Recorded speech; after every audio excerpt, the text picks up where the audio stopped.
Querido amigo, hoje o nosso propósito é estudarmos o capítulo 9 do livro de Josué, com seus 27 versículos. Nesse texto, nós vamos encontrar com o povo de Israel, nós vamos perceber como o povo de Israel foi enganado, logo nos seus primeiros dias na Terra Prometida. O estabelecimento da aliança com os gibeonitas mostra essa situação e revela-nos lições muito aplicáveis às nossas vidas espirituais. Nesse texto, simbolicamente, é possível percebermos a astúcia de Satanás. Diante das últimas notícias, os gibeonitas perceberam que não tinham capacidade nenhuma de enfrentar Israel, e assim eles formularam um estratagema ardiloso para não serem derrotados por Israel. Um grupo de gibeonitas foi destacado para se vestirem com roupas velhas e rasgadas, sandálias gastas. Eles colocariam pães cheios de bolor nas suas sacolas e apresentariam seus cantis envelhecidos para os vinhos. Todos esses elementos serviriam para dar a impressão de que eles eram viajantes de terras bem distantes. Chegando então diante de Israel, contaram uma história bem elaborada, confirmando também que tinham conhecimento das recentes vitórias de Israel contra os reis dos amorreus na Transjordânia. Disseram que ao invés de guerrearem com Israel, eles estavam dispostos a serem seus servos e pediam então que se firmasse uma aliança entre os dois povos, com o objetivo de não haver guerra entre eles. Tão bom era o disfarce, tão razoável a história, tão respeitosa a referência ao Senhor, tão penosa era a situação deles, que Israel transbordou de compaixão, acreditando não serem cananeus que estavam sob maldição, com quem não podiam fazer aliança. Os israelitas fizeram então um pacto com Gibeão. 3 dias mais tarde foi descoberto o engano. Querido amigo, as estratégias camufladas de Satanás são mais perigosas do que os seus ataques declarados e objetivos. Não devemos combater o inimigo com nossas forças, devemos fazê-lo sempre com o poder, a sabedoria e o discernimento do Espírito Santo. Devemos sempre nos lembrar da advertência de Paulo em 2 Coríntios 11:14, quando disse Paulo que Satanás se transforma em anjo de luz. E também em Pedro, em 1 Pedro 5:8, o apóstolo disse que Satanás está ao nosso redor procurando alguém para devorar. É interessante notar que Israel foi enganado porque, conforme o versículo 14, os israelitas não pediram conselho ao Senhor. Bom, então, diante desse panorama geral, nós podemos ter como título para esse capítulo a seguinte expressão: a aliança com Gibeão, a ameaça da fé. Lembrando que, por todo o livro de Josué, estamos vendo diversas verdades sobre a fé.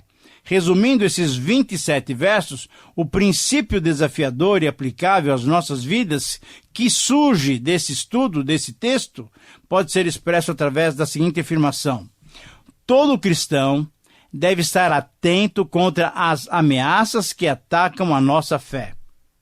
É uma frase fácil, mas é uma frase que resume todo o capítulo 9, por isso eu quero repeti-la. Se você quiser, anote aí.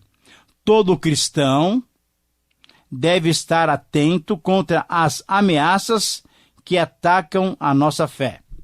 E quando nós detalhamos esses versos, os 27 versos do capítulo 9, nós vamos encontrar 7 ameaças à nossa fé que devem ser combatidas por todos nós.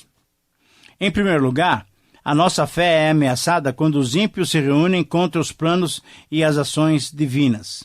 Versículos 1 e 2, nós temos alguns fatos interessantes que merecem destaque. Primeiro, diferente dos episódios anteriores, ao invés de ficarem com medo e com os corações derretidos, quando ouviram as notícias sobre o avanço de Israel no território palestino, os reis dessas nações cananeias se ajuntaram para enfrentar Israel. Segundo, diante dessa nova postura, a pergunta que se faz e necessita ser respondida é sobre por que razão houve essa mudança de atitude. O que teria acontecido com esses reis que, ao invés de se apavorarem, tomaram a iniciativa de formarem uma coligação de forças para atacar Israel? A resposta que podemos dar se encontra nas próprias palavras de Josué, no capítulo 7, versículos 8 e 9. Então, ali, Josué questionou a Deus. Ali, ao orar, Josué disse: Senhor, que direi? Pois Israel virou as costas diante dos seus inimigos. Ouvindo isso, os cananeus e todos os moradores da terra nos cercarão e desarraigarão o nosso nome da terra. Essa questão que levantamos foi expressa por Josué quando Israel fugiu dos soldados de Ai. E a resposta é a mesma. Tinha acontecido a derrota contra Ai.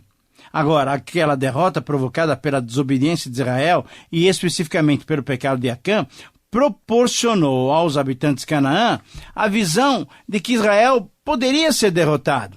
Esses reis cananeus, então, depois da derrota de Israel contra Ai, causada pelo pecado de Acã e pelo orgulho de Israel, perceberam que Israel não era invencível.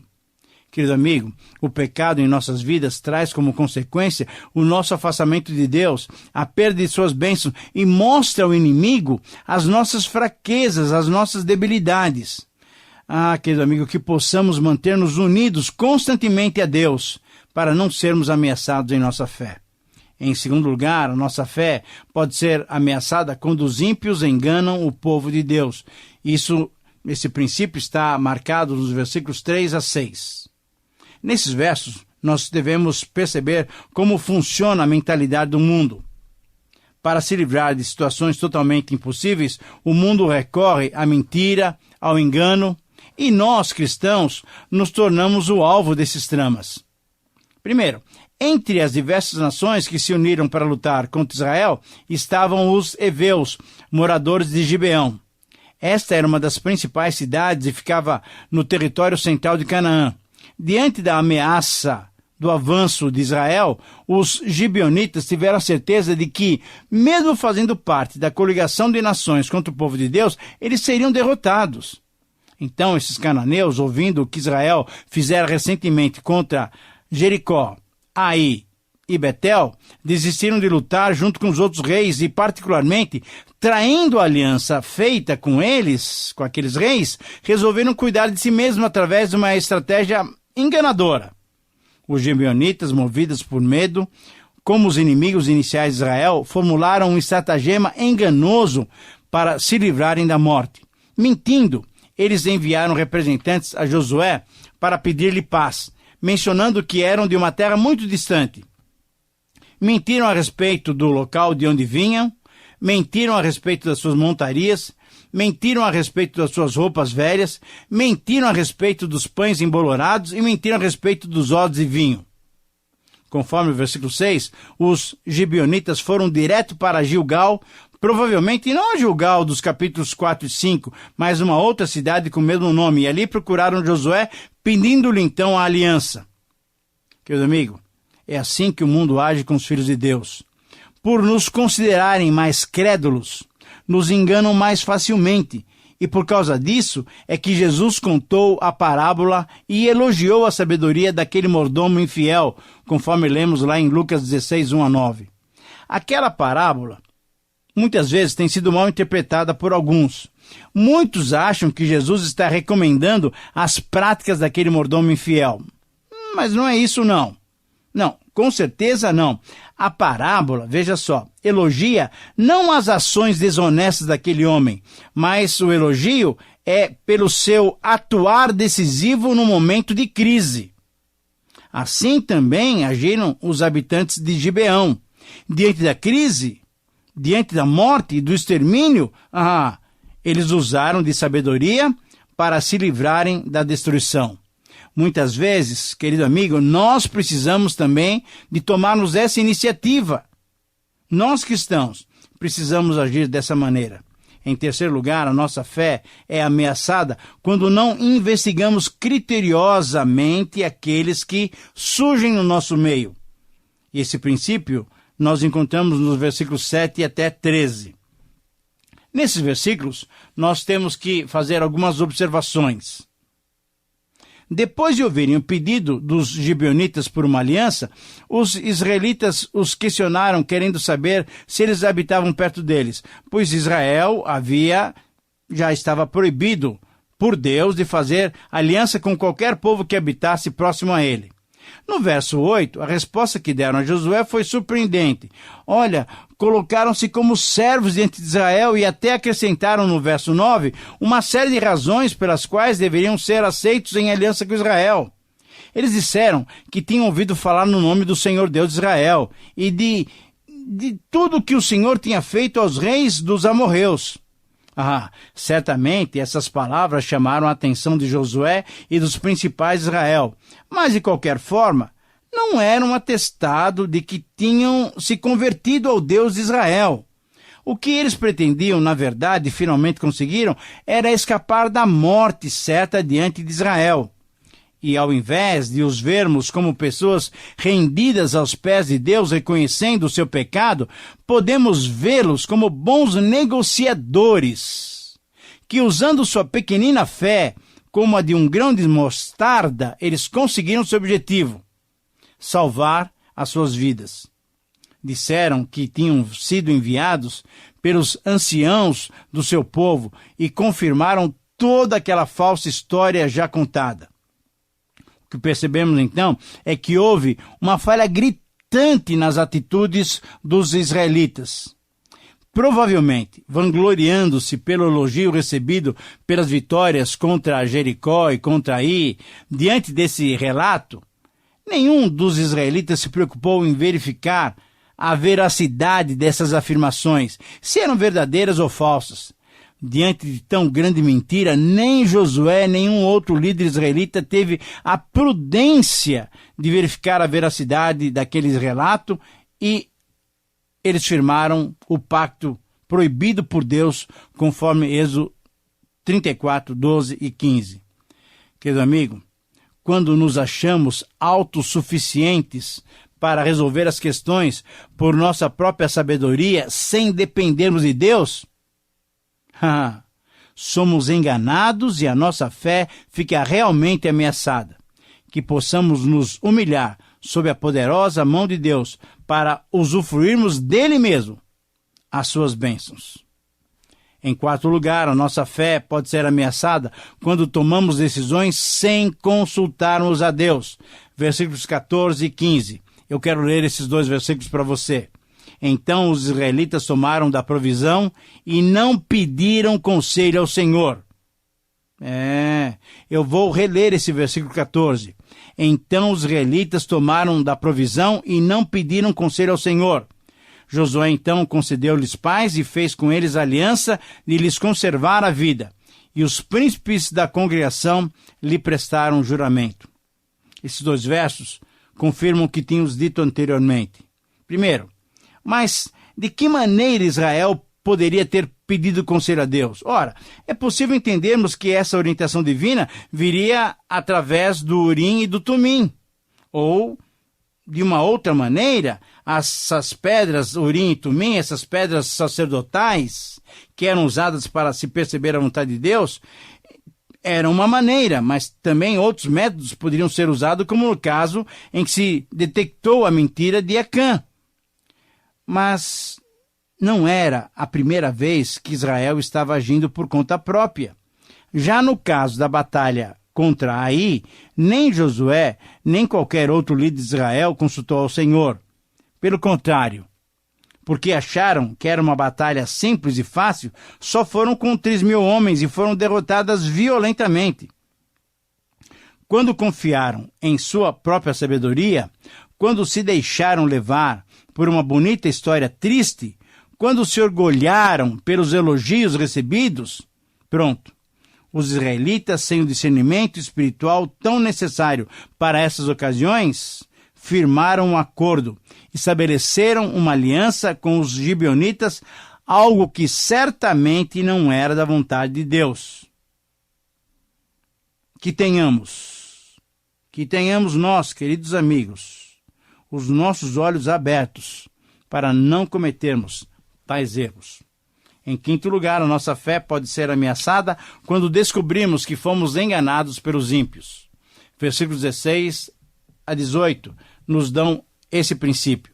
Então, vamos analisar esses versos que nos mostram algumas verdades. A primeira verdade que os israelitas descobriram é que tinham sido alvo de uma mentira bem montada pelos gibeonitas.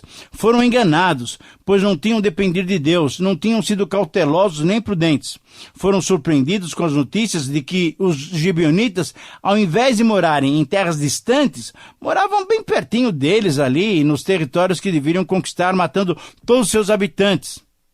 A segunda verdade que os israelitas descobriram é que quando agiam por conta própria, tomavam decisões totalmente erradas, desagradavam a Deus e quebravam a aliança que garantia a bênção divina sobre eles. Descobriram que os ímpios têm a habilidade de se apresentar agradavelmente para ocultarem suas reais intenções, como, por exemplo, veremos em Esdras 4:2.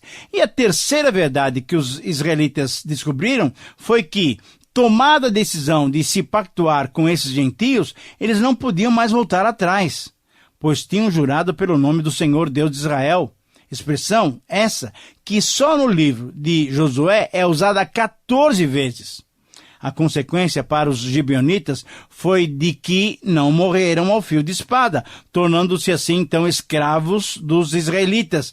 Mas a consequência para Israel foi uma insatisfação geral do povo. Foi a prática de uma das suas características mais negativas de Israel, isso é, o povo começou a murmurar.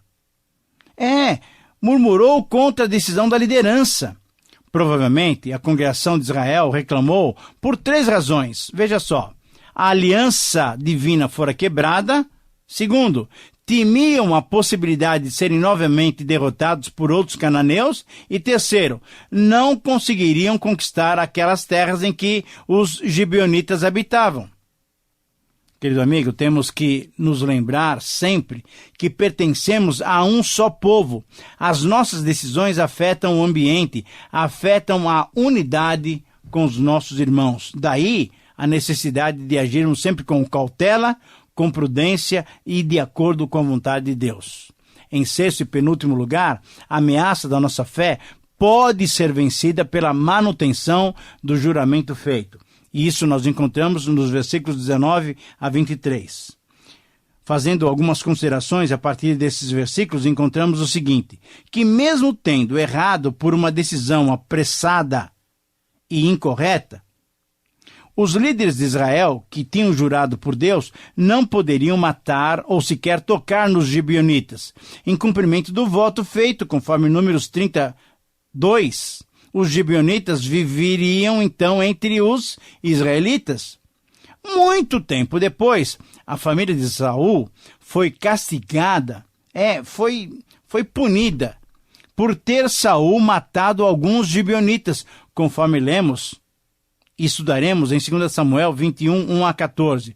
Então, veja só, reconhecendo que a congregação estava certa em reclamar contra eles, os líderes, conforme os versos 20 e 21, comprometeram-se em definir claramente a posição desses gibeonitas, desses estrangeiros, entre o povo de Israel. Eles se tornariam escravos de Israel, rachadores de lenha e tiradores de água para o santuário e também para o povo de Israel. Segundo, no verso 22, Josué repreendeu severamente os gibeonitas, mostrando-lhes a mentira que tinham cometido. E no verso 23, ele amaldiçoou os gibeonitas por sua mentira. Mas é interessante, em terceiro lugar, percebermos que a maldição de Josué contra os gibeonitas tornou-se, na verdade, numa bênção, pois eles foram condenados a servirem perpetuamente como escravos na casa de Deus, perante o altar, no lugar onde Jeová escolhesse, conforme o versículo 27. Puderam então experimentar, embora estavam amaldiçoados, a alegria expressa pelo salmista Davi, no Salmo 84:4. Bem-aventurado o que habita em sua casa, pois o tabernáculo tinha sido agora colocado em Gibeão. Muitos séculos depois, quando os sacerdotes e os levitas foram infiéis, Deus os substituiu pelos gibeonitas. Nós vamos estudar isso lá em Esdras 2, 43 e 8, 20. Querido amigo, de fato Israel venceu a ameaça da fé quando manteve o juramento feito. E o fato de Gibeão ser amaldiçoado com esse desprezível trabalho braçal de carregador de água e rachador de lenha, transformou-se, na verdade, em bênção, pois como o culto exigia muita lenha e muita água para os sacrifícios e as lavagens cerimoniais, os gibeonitas, a partir daquela ocasião, tornaram-se participantes efetivos do serviço do santuário. Em sétimo lugar, e finalmente, nos versículos 24 e 27, a ameaça à nossa fé pode ser vencida quando valorizamos o pedido de proteção feito em submissão. Esses versos finais merecem alguns destaques. Diante das palavras duras de Josué, os gibeonitas admitiram que tinham usado de engano e de mentira para se protegerem contra a morte certa. Eles confessaram que, com muito temor por suas vidas, procederam de modo para que não morressem. Os gibeonitas então se colocaram à mercê de Josué, numa atitude de total submissão. As palavras do versículo 25 são bem expressivas. Eis que estamos na tua mão, trata-nos segundo te parecer bem e reto. Através dessas palavras, eles apelaram para quem os podia salvar. Josué, cujo significado é salvação, salvou, pois, os gibeonitas da morte. E a partir daquele dia, os gibeonitas ficaram atrelados à vida de adoração a Israel. Querido amigo, que possamos tratar com prudência, com sabedoria, buscando a orientação do Senhor, mas sobretudo que possamos usar de misericórdia para com todos, deixando com Deus o desfecho da história. Muito bem, terminamos o estudo do penúltimo capítulo da segunda parte do livro de Josué, que mostra a conquista de Canaã. Eu sou grato a Deus por sua capacitação em nos fazer entender a sua palavra. Eu agradeço a você por sua sintonia. Eu fico aguardando agora, então, a sua correspondência. Escreva-nos dizendo como Deus falou ao seu coração. Por carta, por e-mail, sempre é bom nos comunicarmos com você. Um grande abraço e que Deus te abençoe.